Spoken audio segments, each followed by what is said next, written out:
Today, we are honored to welcome our loyal city servant, Mayor Rahm Emanuel. I call him by his full name out of respect. But the truth is, no matter what you think of him, like him or don't like him, he is readily identified by a single moniker, Rahm, much in the same vein of Cher and Beyonce. Born and raised on the north side of Chicago, life has taken him to the pinnacles of power in Washington and back home where he now serves as mayor of America's third largest city. Mayor Emmanuel's mother, as many people know, was a civil rights activist who marched with Martin Luther King Jr. in the 1960s.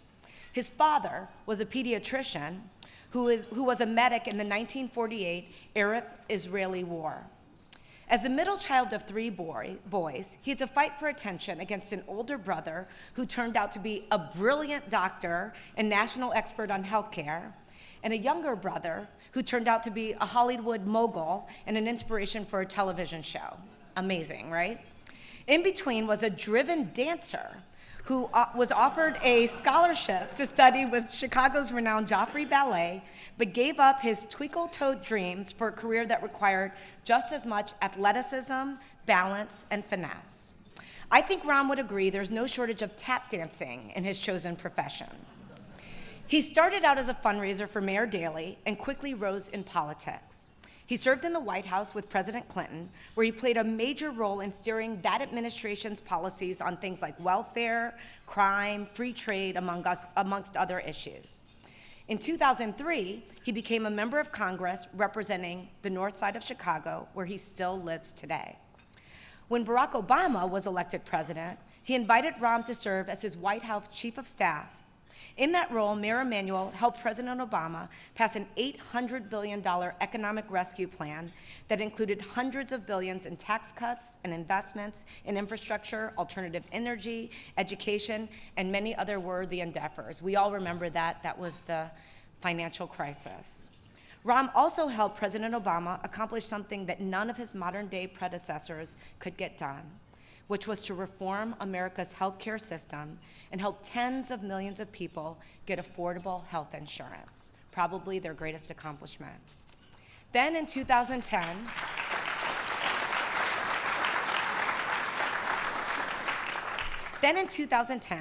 fate intervened when the news that Mayor Daley, after 22 years, would be stepping down. Mayor Emmanuel won handedly the following spring and got right to work. Since then, our city has seen many ups and downs, and we're going to talk about some of those, especially in the areas of crime, education, race relations, and finance. On the difficult side, the mayor has had to contend with a disturbing murder rate, dozens of school closings, tension between residents and law enforcement, and staggering pension obligations. More encouraging news is the Chicago Public Schools has been recognized as the fastest improving big city school district in the United States.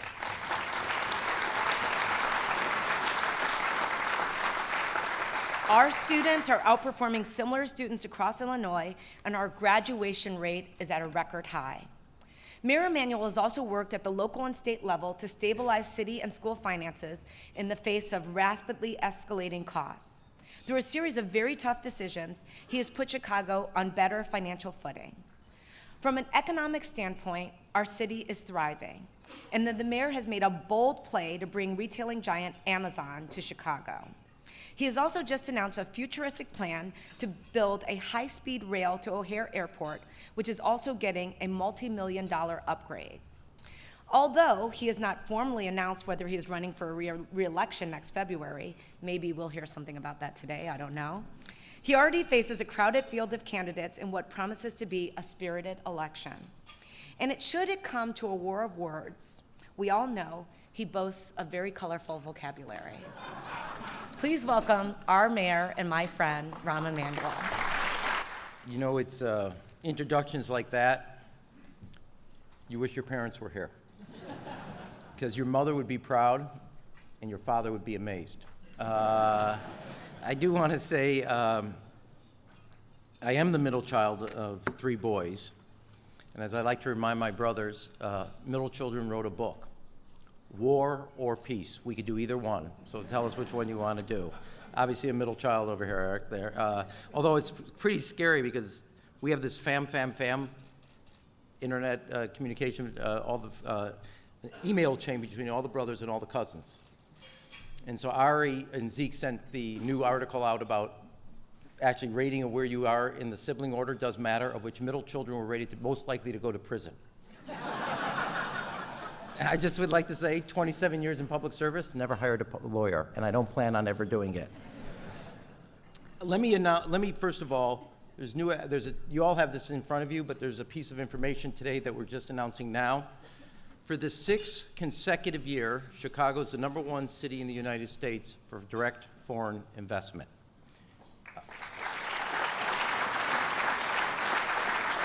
It's just out this morning, and what's encouraging, no other city's done 6 straight years, and we're the only U.S. city on the top 10 globally. We're ranked 5th. London is 1st, Paris, Singapore, Amsterdam, and the city of Chicago. It is the highest rating ever received for the city of Chicago of the 6 consecutive years. Every year, we're in the top 20 or below, and the only U.S. city to accomplish that. In addition, as you can see in that data, both for 5 consecutive years, we are the #1 city for corporate relocations, and this morning, off of the Japan trip, we announced a new corporate North American headquarters for DMG, Mori, that will be going to Bronzeville and that community, and it's a manufacturing job.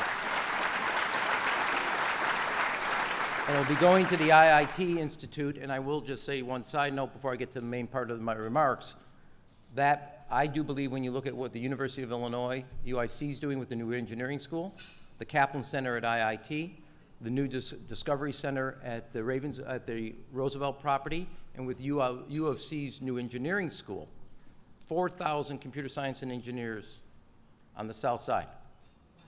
Mark my words, both Motor Row, Bronzeville, South Loop will become the new tech campus of the city of Chicago. Now, if you look at that both on employment, relocations, investment, return on venture capital, Chicago leads the country in many areas.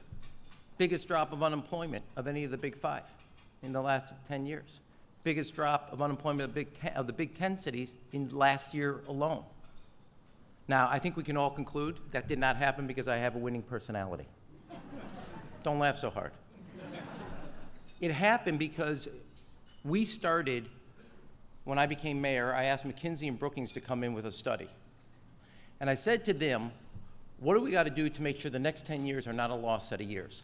In the end of the day, a lot of the argument when I ran for election was about a fiscal policy.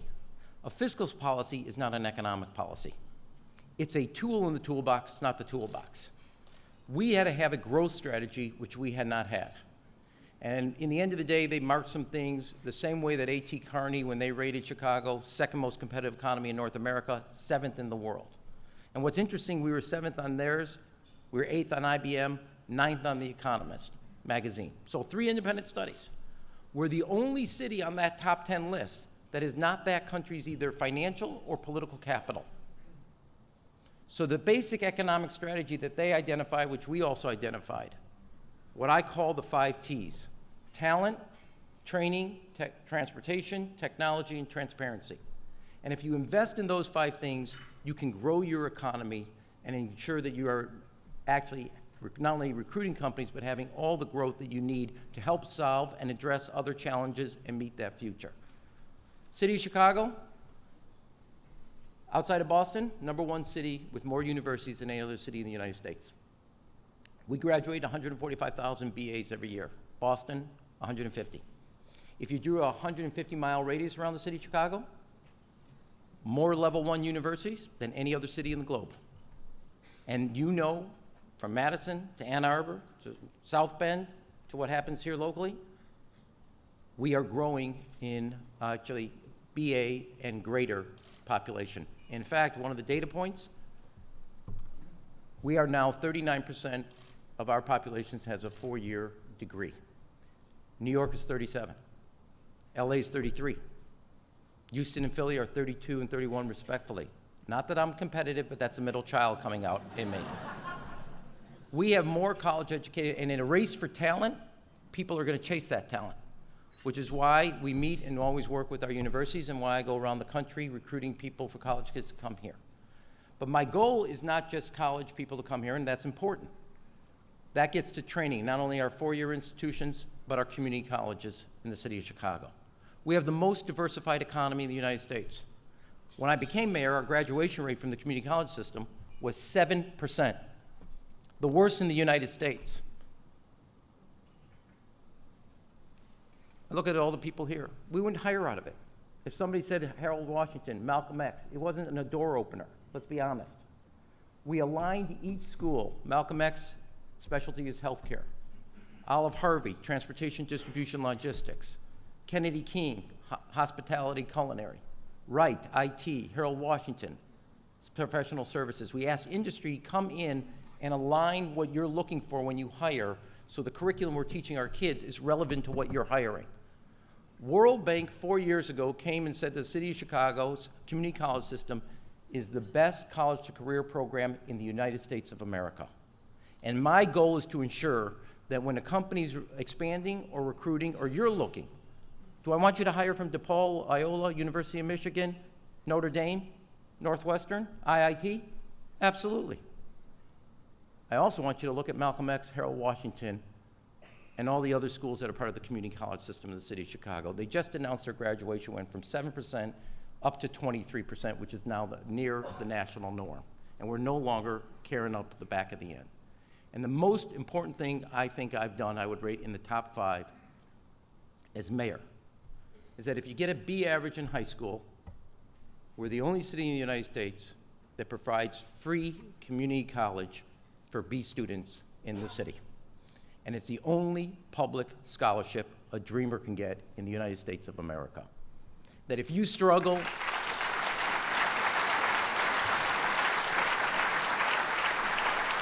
I firmly believe that no parent should go and get a second mortgage or a second job to give their child a chance at the American dream. And we ensure that the next 2 years are free for B students. It's called the Chicago Star Scholarship, and if you and your business don't know about it, I want you to look at it.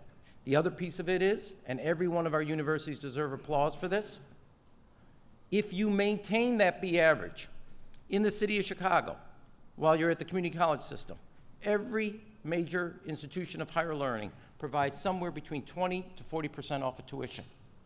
We have kids graduating from the city of Chicago. There's 5,400 of them. Some of them are graduating today without any debt, having gone for 4 years here in the city of Chicago, which is unique when the biggest challenge facing middle-class families is how to afford higher education. So talent, training, and through the questions, I know we'll have more because I'm going to try to rush through all this. Transportation. You know about, I just want to put our aviation system. Midway is under a major expansion and modernization, $1 billion. O'Hare, we're adding the runways and modernizing the runway system by 2020. You understand it's not just modernizing them. We literally lifted Midway's capacity and moved it to O'Hare. We're the only city in the United States in the last decade that built a third airport. That's how you have to think about it. Second, because of the maneuvers, we now are adding 25 new gates, the first new gates in 3 decades. We're the only airport in the country that flies to all 6 continents, of which only 5 airports in the world do that. We're the only city in North America that United, American, and Southwest have their major operations. When we're done with the terminal work, we'll go from 4.5 million square feet to 7.2 million square feet. And we'll be the only city in the United States with a global alliance terminal, meaning that American, United, and their alliance partners will all be in the same terminal, so put your Fitbits away, you won't need it at O'Hare anymore. And with the Infrastructure Trust, which Deborah is the chair of, if we are successful, we will be building an express service from O'Hare to downtown, and ensuring that Chicago, not only with O'Hare, stays in the 21st century a global city. People can come to the world conveniently, et cetera, but you will have the option between the Blue Line, Lyft, Uber, cab, or an express rail service. And if we take the economic power of O'Hare and the economic power of our central business district and make it one space, New York, LA, London, Beijing, Berlin, watch out, Chicago's coming for you. It will be an unprecedented capacity and energy. We're also modernizing our mass transit system, as somebody that uses it. 40%, you know about what we've done on the South Red Line? We're now doing that on the Red Line North, so from Howard to 95th Street will all be new, and the reason that's significant is 38% of the people that take CTA take the Red Line. And having a modern system, our on-time arrival is 97%. New York's MTA is 57%. Again, showing my middle child stripes. We're also modernizing the Union Station area. I think having a modern transportation system, whether it's aviation, bike lanes, or a mass transit system, is essential for the growth. There's a reason they're called choke points. You cannot have a 21st century economy if you don't have a 21st century foundation, both educationally and transportation. Today, you can see from the statistics, Chicago is actually the #1 city for return on venture capital. Chicago is considered by Deloitte Touche, #5 financial tech hotspot. We're investing that area with also 1871 just rated the best #1 in the world innovation space in the city, in the United States of America, and also in the world. And lastly, transparency, which is the fiscal side. The biggest cloud over the city of Chicago's future when I became mayor was our fiscal position. We've invested in all the other strengths that we talked about, but the other thing that I thought was important, we were operating with a major overhang, not only of our pensions, but of our fiscal picture. Almost 20% of our budget was out of whack. Not only every year did we put money back into the surplus rather than take it out, we've eliminated what is called scoop and toss, which is using one credit card to pay off the other credit card. We don't sell assets to balance the budget, eliminated that. We have no variable debt, we eliminated that. We have no swaps, we've eliminated that. Every bad habit that we inherited is gone. All 4 pensions have a dedicated revenue stream, and all 3 rating agencies have upgraded their outlook on the city of Chicago. And that, to me, is an essential point, because when you take talent, training, transportation, technology, and transparency, what are we really saying? That Chicago, in the world where you're looking for talent, where you're looking for modernization, you're looking for a public sector, we are a place of certainty in a world of uncertainty. And that's why in so many areas, from employment to corporate relocations to direct foreign investment in venture capital and technology, Chicago is a leader. And not just along the pace, setting the pace. The most important things that we are doing. 3 things I want to take away from here. When I became mayor, we had the shortest school day and the shortest school year in the United States of America. That's hard to do with 7,000 school districts across the country.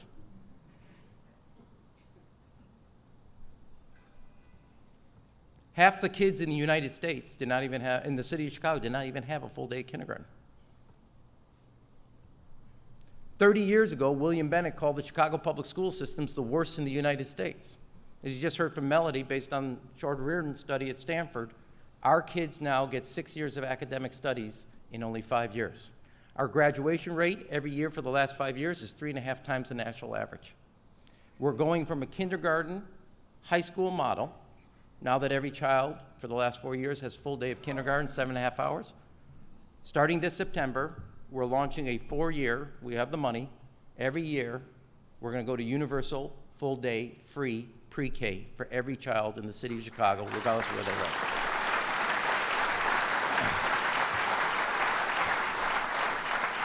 live. A parent's income or race should not determine whether their children get early childhood education, which is how we were set up.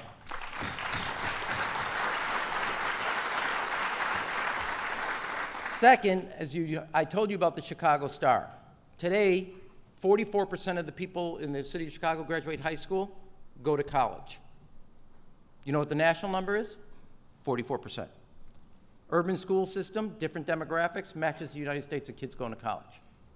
Second, 21% of the kids in the city of Chicago, 20% of the kids in the city of Chicago go to community colleges. Nationally, 21%. Again, matching. Only urban school system to do it. So starting in 2019, with more counselors and advisors, when you get your high school diploma, and we're going to work with you starting your freshman year, you will have to have and show you have either a letter of acceptance from college, community college, a branch of the armed forces, or a vocational trade school. Not just our children in this room, every child in the city of Chicago will have a post-high school education plan. That ensures they have a ticket to the future, because in an era where you earn what you learn, it just can't be our children that succeed at that rules. We have to ensure every child does it. So in short, we're going from a K to 12 to a pre-K to college. 2 other points to be quick. So as Henry Kissinger used to say, does anybody have any questions for my answers? And so we go from there. He was serious, I'm joking, okay? 1, I can give you all this data. We have a unique moment in time that all of us have to seize. And what I mean by that is I don't know how long this economy lasts, and I don't know how long. I think we have good fundamentals, strong fundamentals that don't go through a business cycle, but go long term. We have to use this moment in time to get the men and women, predominantly men, who are on the street corner into the legitimate economy. If we don't seize this moment, we'll have lost another generation, and we are a better city than that. We can do better than that.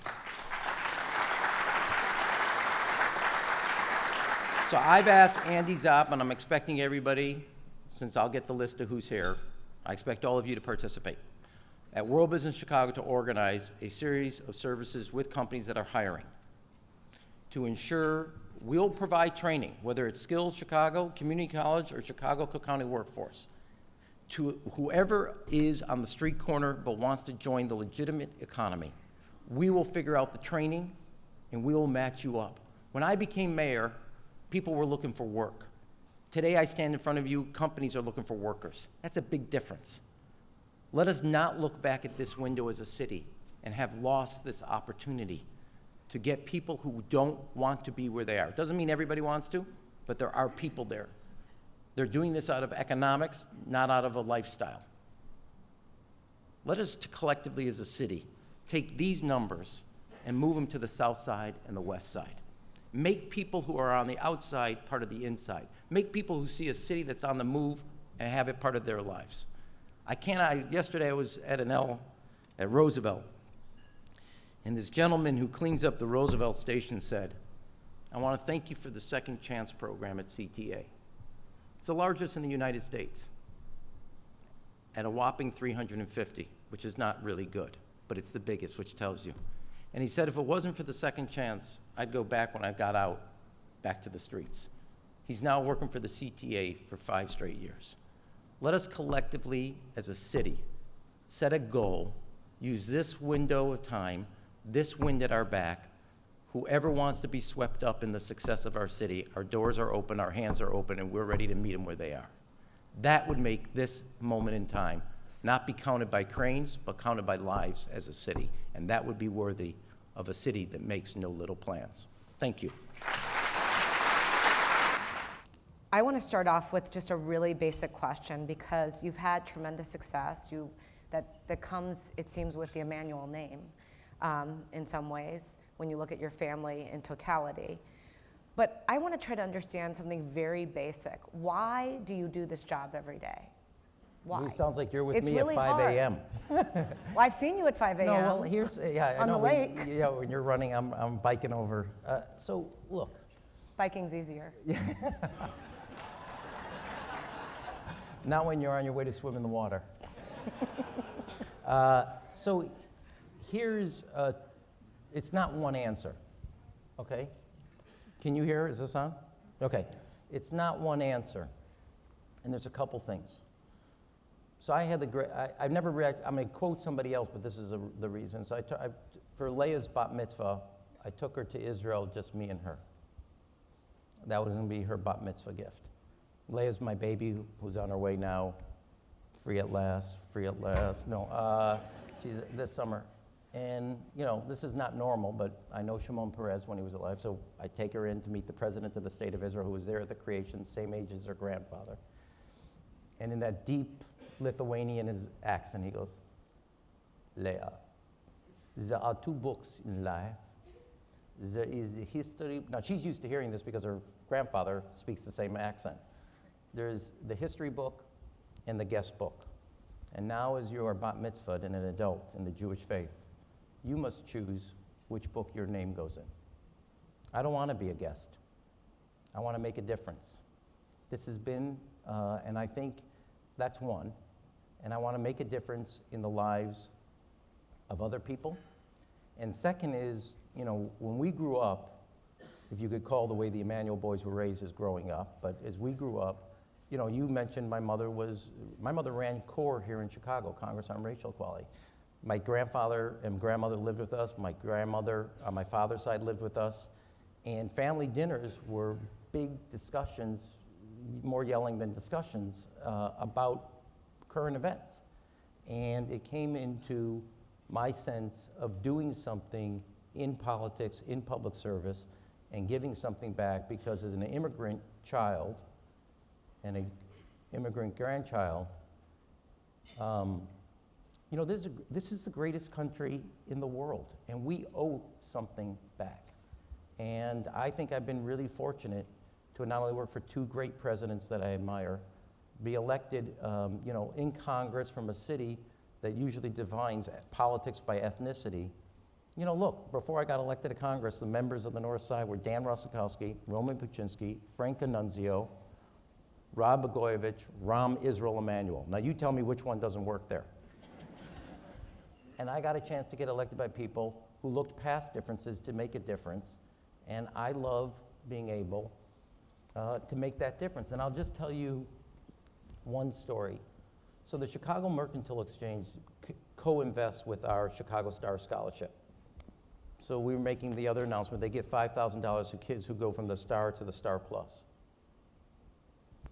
So I'm coming back to, before we're about to give the remarks, and this young man passes me, an employee at CME. And he says, I want to say thank you. Now, I got to be honest, guys, in this job, you don't get a lot of that. And I go, what for? He says, I'm a Chicago Star Plus graduate. I went to community college at IT at Wright Community College. I then went to DePaul. I graduated debt-free, and I'm now working at CME, making $125,000 a year. And I got, no, and you know, yes, it's a program. You made something that maybe his parents did not know how they were going to figure it out. And to me, if you're going to spend time doing something, that's worth doing, because your job's not easy. Your jobs aren't easy. We all break. I may break more brain cells than you do on an average day, but we all break brain cells.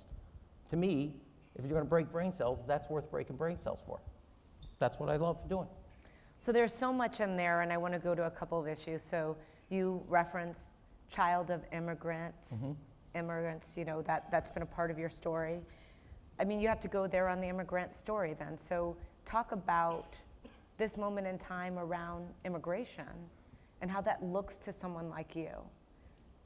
Because this is obviously a part of the national conversation in a major way. I don't think it, I think, well, here's the thing. I think, I'll give you this.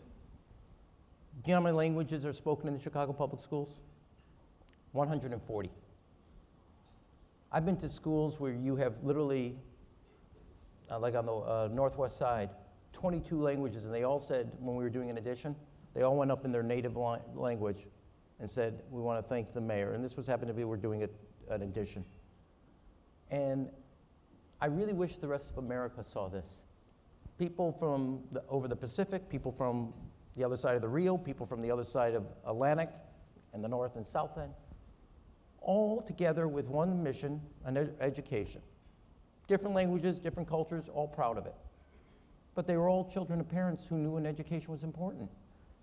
And to me, we cannot turn our back on not only the history of the city, the history of the country, but also the future.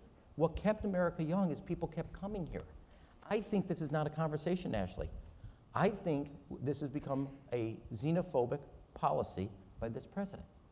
And there are differences, but there are more commonality. And I am the son, my grandfather was an undocumented immigrant. Came here 13 years old, by himself, not a word of English, to meet a third cousin he never met. And he went to that famous place called the West Side in North Lawndale. And he meets my grandmother at a dance for Eastern European Jews at Douglas Park in North Lawndale. His grandson is the mayor of the city he came to in 1917. Don't kid yourself, this is not the greatest city in the greatest country. And Donald Trump is turning his back on what built this country. So why do you think, and I'm just gonna go here just a little bit more, and then we can pivot to other issues. You are famous for the line that I've quoted many, many times, as others have, don't let a crisis go to waste. And It's two parts, wait a second. I said, never allow a good crisis to go to waste. It's the opportunity to do the big things you never thought possible and make them possible. okay, so thank you for the full sentence. That helps a lot. Because it's not just a good crisis. Okay, good crisis. I don't know if our conversation around race and immigration counts as a good crisis or a bad crisis, but it does feel crisis-like. Mm-hmm. What is there to be done in that conversation today, where there is so much disenfranchisement and there is so much negative rhetoric and hurt, and clearly, where I will be very transparent here, the idea of taking families apart for some is just unconscionable, me being one of them. Where is the opportunity there? What should be done in your mind, son of immigrants? Well, let me say one, so let me, if I could, break these up twice. I mean, in two separate parts, rather. One, we've never actually had a full conversation about race. We've had moments about it. So let's also be clear. That's unique to America. Not that there's not other racial, Europe, you're now going through it. But the truth is, every time we kind of get started, we fall back. Doesn't mean we didn't make progress, but we actually have never consistently had a conversation of race. Immigration, and you know, I go around the city and I teach classes, civic classes, to 8th graders. And I remind them that this moment in time has very similar times to the early part of the 20th century. Right. Rural to urban, agriculture to manufacturing. You know, you have a transition of economy, transition of geography. You have massive immigration, mainly from Eastern Europe here, not Western Europe or Northern Europe. And so this moment in time is not different than that. And we have worked our way through it. And each time. And I actually believe, I'm more optimistic that both of these discussions, we will make more progress here, because I actually think the country is recoiling from what the president's doing. And I want to remind everybody, you know the firefighter Busio that died 2 months ago? His priest at the service made a point that his mother brought all 9 siblings across the Rio. She's halfway across. She counts, one's missing. She sends firefighter Busio back to get the other child. Says, we're not going unless everybody goes together. The one sibling is sleeping under a tree. Picks him up, gets him on the back, gets up with the rest of the family on the Rio and goes. 3 of the 9, 2 are firefighters, 1 is a police officer in the city of Chicago. That family, under today's president zero tolerance policy, would be separated from the mother from the siblings. And 3 of them are public servants in the city of Chicago. And I fundamentally believe the American public knows what's going on is wrong, and that the president's using this. And I actually believe that the country will push past this president's policies that are abhorrent to the common values of this country. It will take us a lot to work through, but make no mistake about it, we will work through it, because we actually always, in the end of the day, get it right, even when we periodically get it wrong. I really am optimistic about it. So where we're, some would say, struggling to get it right in our city is around the issue of crime. And we all travel a lot in this room. We are fortunate to be able to do that for work and for pleasure. And I'm always struck in being in other countries where you turn on CNN or Sky News or the BBC, and it says, this many people were murdered in Chicago this weekend, in far-flung places in the world. And that narrative is one that hurts our city without a doubt. How do you feel about that? How do you feel about the progress we're making there? And what has been the issue from your perspective? It's not an issue. It's issues. So it's not just guns? No, I mean, as somebody that, for President Clinton, was given the assignment to pass the Brady Bill and an assault weapon ban, no. I mean, guns are a big role. We take more guns off the street every year than New York and LA combined. Now, New York has Connecticut and New Jersey gun laws. California is an island to itself. We have Wisconsin and Indiana gun laws. So guns play a big role. That's why I want the governor to sign the gun licensing bill. 40% of the guns we take off the street, our police officers take, come from gun shops here in Illinois. You can't, Chicago's not an island when you're within a half-hour drive of both Indiana and Wisconsin. Number two, look, I think our police are doing a very good job and making significant progress. I don't want to go through data, but last year they were down after 2016, and this year they're down off of last year down. 16% on homicides, 22% on shootings. This year, right now, it's around 25 and 23% respectively. But nobody walks around and goes, you know what, I feel 42% better than I did in 2016. Right, okay? because the absolute numbers are still... No, they're right.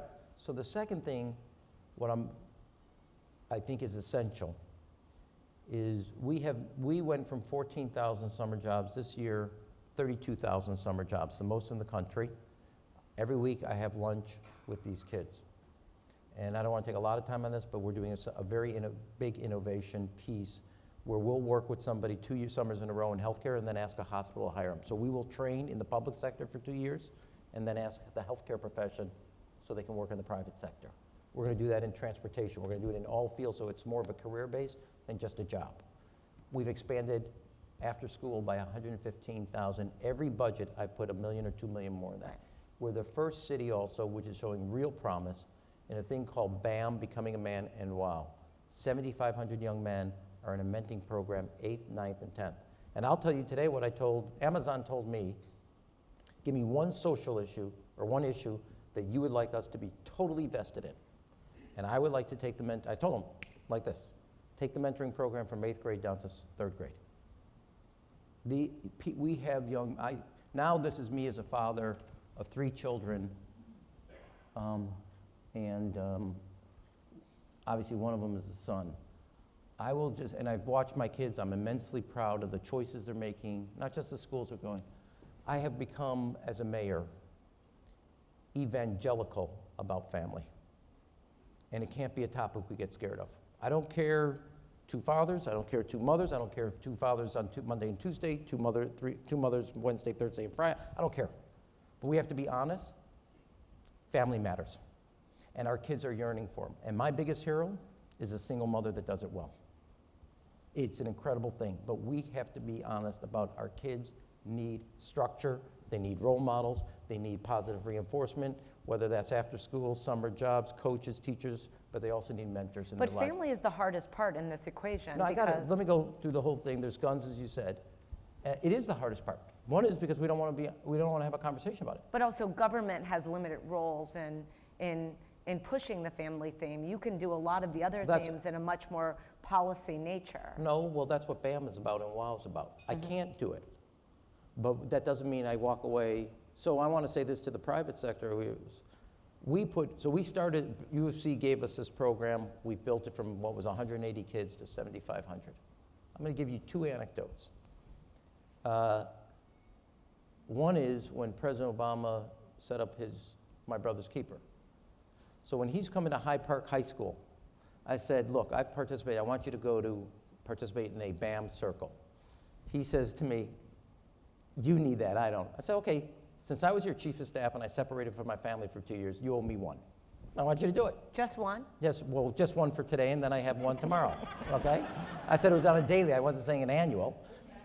So he says, okay, I'll do it. It's at Hyde Park High School. Goes upstairs before the speech. I'll do 20 minutes. hour and a half later. And you know, I know about President Obama, doesn't like being late. He's an hour late for that speech. And when he launches 5 months later, my brother's keeper, Christian, who sat next to him in Hyde Park High School in that circle, is the one that introduced him in the East Wing of the White House. My brother's keeper was launched off of the mentoring program we have here in Chicago. And when they sent the president a Father's Day card, a number of the kids said, this is the first Father's Day card I've ever signed. And they're 16 or 17. Now, I can't order family, but I can, as a city, start something at the University of Chicago or build something that matters. It's a hard discussion. Nobody wants a Jewish upper middle class kid to lead it, but we can't shy away from it. We can't stay away from it, but it does matter. So policing matters. Investments in kids and after school summer jobs and mentoring matters. Gun control matters. Economic opportunities I try to address here matters. And knowing also where I do believe there's a percentage of kids and people who don't want to be in the illegitimate economy and legitimate. But I will also tell you, we have to come, this is another thing, and I'm just telling you this, that's changed me as mayor. While I fundamentally believe in the goodness of human nature and people wanting to do good, in this job, I've come across that I've also believed that there is evil in this world. And anybody that can take a young boy who's 11, walk him off a basketball court into an alley, and as a retribution, and never once the voice in their head goes off and says, what I'm doing is wrong, means there's evil. And we have to accept that sometimes and then deal with it in a way that says it's unacceptable. And that too is not PC, but I'm telling you, but you can't say it's police, you can't say it's gun control, you can't say it's family, you can't say it's after school, you can't say, it's all of it. So the one thing you didn't say, which is interesting to me, you've talked a lot about education and you've talked a lot about family, clearly. Right. You didn't talk about Black and Hispanic business. Well, I talked about economics. But when you think about the role of the business owner in a community as anchoring a community, you know, when you think about the 1950s and 60s in a much more segregated America, you had that community with that doctor or who had a small family practice, or that accountant who was the accountant to a number of people, et cetera, who became pillars in those communities. That seems to be something that has been lost as those people. Yes, I mean, so here's, again, let me go against conventional. I know there's a discussion of it's a tale of two cities. I don't believe that. It's a tale of two investments. One was invested and one was not. Now, you're grabbing me on the day in which I was on the west side just yesterday at a pharmacy that's a recipient of our Neighborhood Opportunity Fund. And we're about to do another tranche. As development happens downtown, it funds, we have about $50 to $60 million in that fund that goes to neighborhood businesses, $100,000 to build that up. And I said economic opportunity without detailing it. I fundamentally believe opportunity and job creation in a neighborhood's key. Also, modernizing the red line, making an education at Wright or community colleges or the four-year institutions relevant, making sure that homes are affordable are relevant, and that you're investing in that area. So Mellody, I would say to you, it's, you know, one of the key parts of this is not just jobs in a neighborhood. It's very important for stability of a neighborhood. We live in a time where you earn what you learn.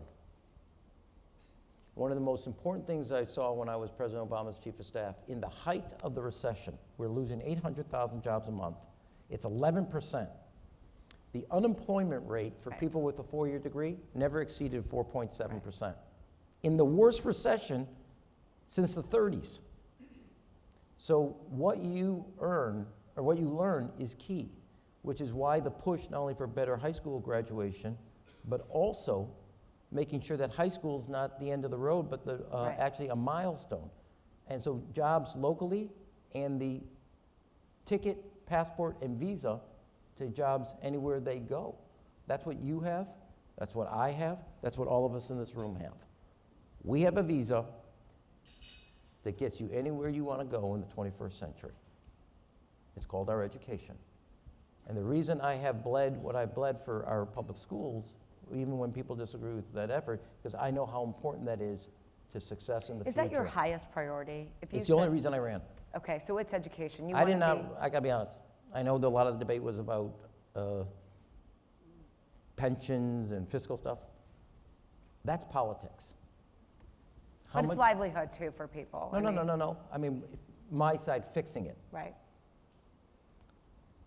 What I meant by is how much pain, how much, what are you willing politically capital here? The reason I did education goes back to the first question, why do you do this? Because I know what education's meant to me. I know what education's meant to my kids. Right. I know what education growing up in my home, the way my parents raised me.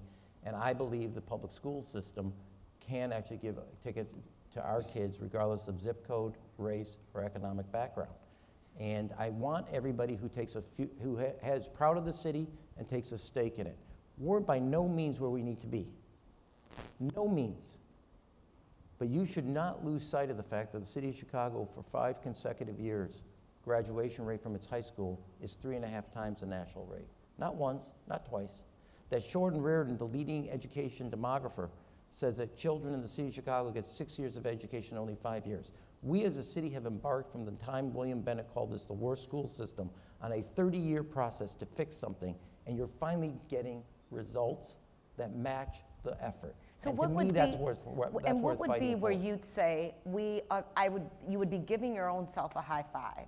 What would be the metric that you would look at and you'd say, this is something truly to be proud of in terms of a legacy?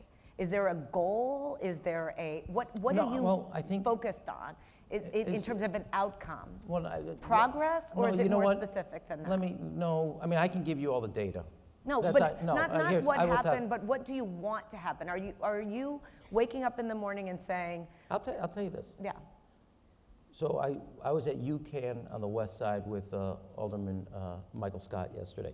So once a week during the summer jobs, I have lunch with our kids. And if anybody wants to do it, we'll set it up. They would love to hear from you. Amy does it as well. In fact, next week it's a date night. Amy and I are going to have lunch with ASM kids who are part of the summer jobs. Thank you for doing that. Not a problem. It's the only way I can see Amy. So we have to schedule lunch. So, and these are all, except for one of the 28 kids, all kids of color from all parts of the city on the southwest side. They're beating down every demographic, cynical stereotype of them. They're all going to college. You'd be proud to have these kids as your own. What do you learn from them when you sit with them? They didn't give up on themselves. They get beaten down, not those kids, not that neighborhood, not that family, not that income. They're going to become computer science engineers. They're going to become doctors. One of them wants to be a chief of staff. I told him, don't do it. He says, how do I do it? I said, please don't. Why not? No, I'm joking. I'm joking. I gave him a book to read, mainly because I'm on the cover of it. No. But to me, the biggest thing is you have young men and women from all our schools. They're having lunch with the mayor. Not one of them was scared asking a question. I told him, Michael was there. I said, I got 28 reasons I'm optimistic about Chicago. And every one of those kids are beating the odds. Every one of those kids didn't give up on themselves. They're not accepting internally all the crap that's said about them. And to me, that's the measure of success. And that means we are doing the right thing because we're supporting them in what they believe about themselves and investing in them. And that to me is worth why you put, not only with this brain damage, that's why public service matters. So I get what pushes you and motivates you. When you're weary, what is it that gets you down? So here is the most miserable part of this job. So I've made a habit, and I don't like it. I call the parents or parent or grandmother of a child that's been affected by gun violence, sometimes grazed and sometimes dead. And I say, if you want to come to the office or you don't mind, I said, I don't tell any of the media, I just go. And I go and I tell them, I'm here as a father, I'm not here as a mayor.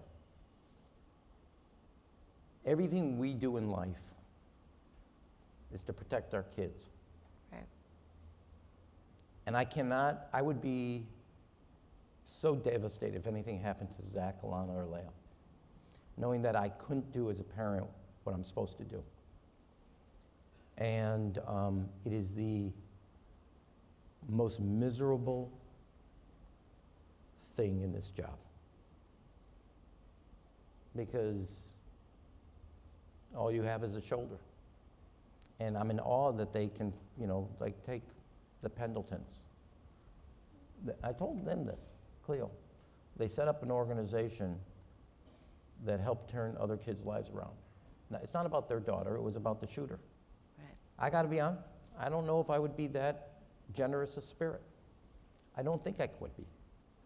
And it is the hardest part of this job is to walk into a family room. They think you're the mayor. I'm here, I'm just here as a father. What do you say? I don't want you to be alone. I want you to know I love you. I want you to know the city loves you. And as many as tomorrows as it takes, we're here. And I think it sucks. I'll take any fight you want to give me on politics. Any one of you take this. I don't want to do it anymore. It's just, sometimes it's just the hardest piece of crap of this job. And I don't invite anybody, I don't go with the media, and I just think it's... And then you meet somebody who, figures out how to get up the next day and give back. And that gives me energy to want to do it. If they can do it, we can do it. And it's the worst part. It's the thing that gets me down the most. And then you meet somebody that's not asking for attention and they're doing something really extraordinary, and that gives you inspiration to put your right foot in front of your left foot. But I'm telling you, when my staff gives me the card with the name and the number, and Jasmine knows this, so about an hour later she'll come in because she knows. She goes, "Have you made the call?" And I said, "I haven't." She goes, "You're gonna have to." I said, "Okay." And then she just stands there and dials it because she knows I don't want to do it. I can't, it rips the soul out of you. It just rips the soul. And I can sit there and tell you what we're doing right.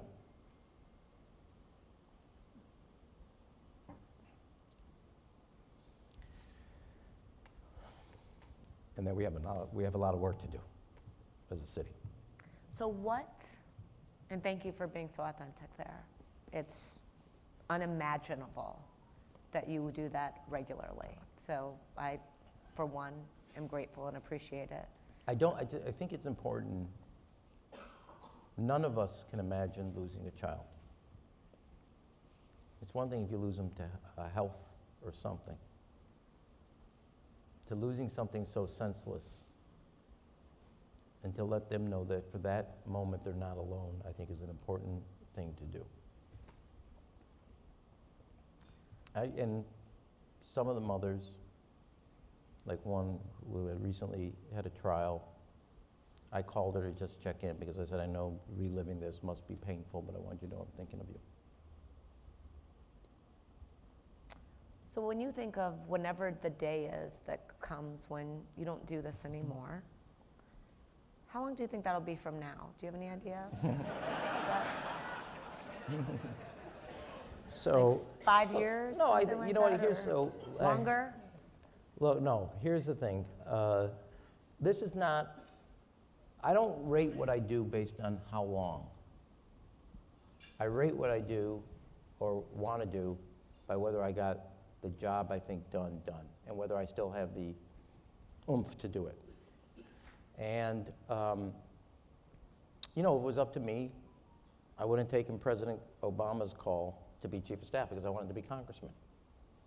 And my grandfather used to, if the president asks you to do something, you have two answers, yes or yes, sir, and you just got to figure out which one you're going to say.